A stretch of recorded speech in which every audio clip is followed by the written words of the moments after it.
Iran की तरफ से जो मिसाइल दागे जा रहे हैं उनमें है क्लस्टर बॉम्ब, और वो क्लस्टर बॉम्ब इसराइल में मचा रहे हैं तबाही। पिछले 3 दिनों से जगह जगह पे हमले हो रहे हैं और क्लस्टर बम की वजह से तबाही हो रही है। मैं इस वक्त नेकबा एरिया में हूं, ये इसराइल का एरिया है और यहां पे आप देख सकते हैं कि बिल्डिंग का क्या हाल हुआ है। यहां पे क्लस्टर बम की वजह से फिलहाल ऐसा लगता है कि इसराइल के पास क्लस्टर बम का तोड़ अभी तक नहीं है। Air defence system cluster bomb के सामने फेल हो रहा है।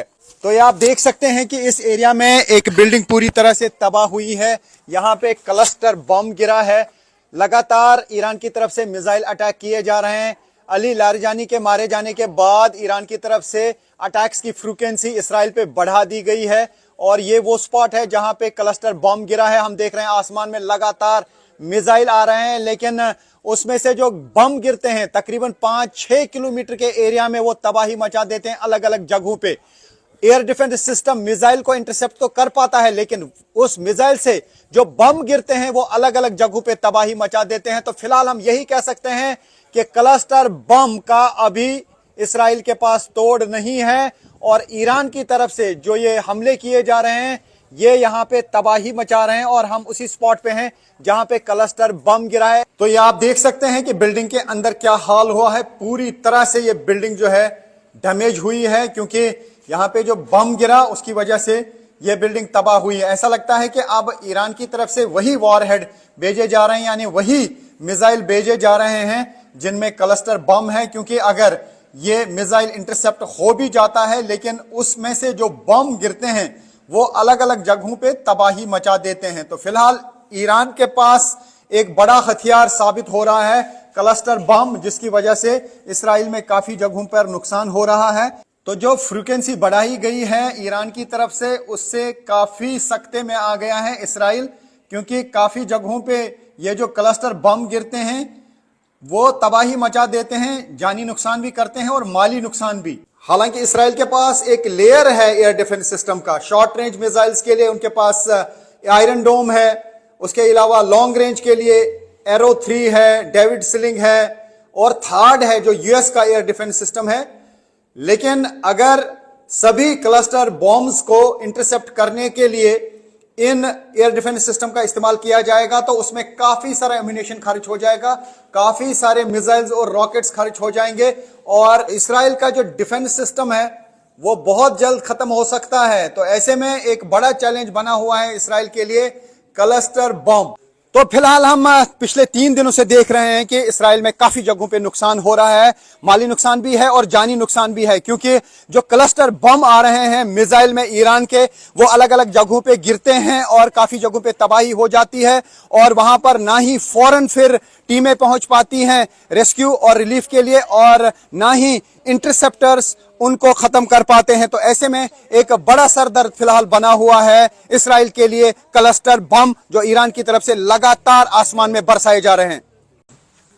न्यूज़ 18 इंडिया की टीम पहुंची है रमदगान। यहां पर 2 लोगों की मौत हुई है। ईरान की तरफ से जो मिसाइल अटैक किए जा रहे हैं उसकी वजह से यहां पे 2 लोगों की मौत हुई है और आप देख सकते हैं यहां पे किस तरीके की तबाही हुई है।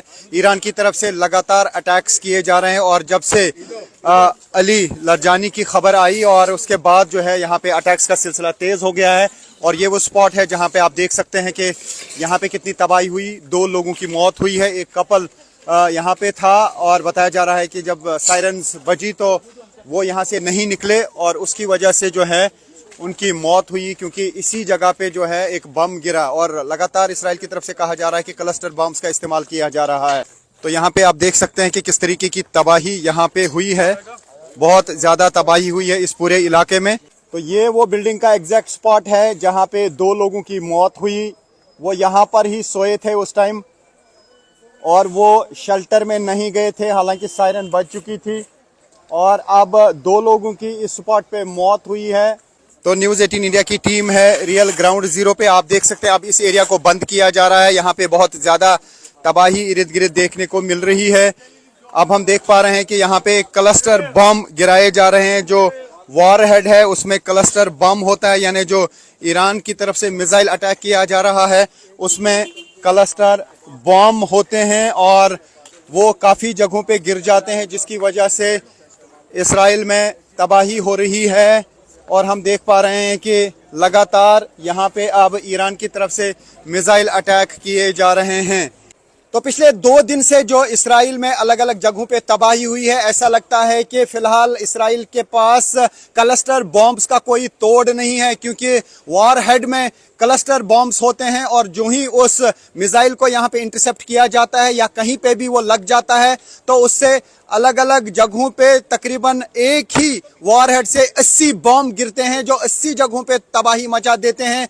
कुछ जगहों पे उनको इंटरसेप्ट किया जाता है, लेकिन जहां जहां पे भी वो लगते हैं वो तबाही मचाते हैं। फिलहाल रेलवे स्टेशंस जो हैं 2 फिलहाल टारगेट किए गए, एयरपोर्ट के साइड से कई जगह टारगेट की गई और जिस जगह पे मैं हूं यहाँ पे क्लस्टर बॉम्ब गिरा, 2 लोगों की मौत हुई और इर्द गिर्द काफी तबाही हुई है। तो फिलहाल ऐसा लगता है कि यहाँ पर अभी क्लस्टर बॉम्ब का तोड़ इसराइल के पास पूरी तरह से नहीं है, यानी जो ईरान की तरफ से इस युद्ध में स्ट्रेटजी अपनाई गई है क्लस्टर बम का इस्तेमाल करके, वो अभी उनके लिए सही साबित हो रही है।